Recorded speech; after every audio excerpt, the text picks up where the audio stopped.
Sahia dah ada yang baru? Betul tu, Sahia dah keluar versi yang baru. Jadi apa beza yang lama dan yang baru? Tak banyak yang berbeza. Bezanya cuma pada ramuan ekstrak bawang hitam berumur yang telah dipertingkatkan formulasinya. Sahia Plus ni guna ekstrak bawang hitam berumur Galzac dari India.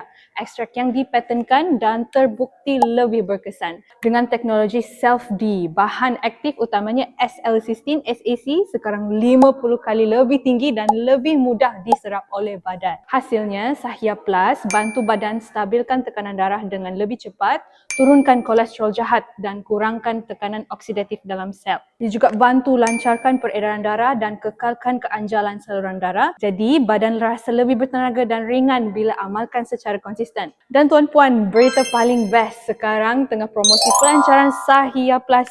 Harga cuma RM165 saja sebab harga asal RM200 tau. Terhad untuk 300 botol terawal saja.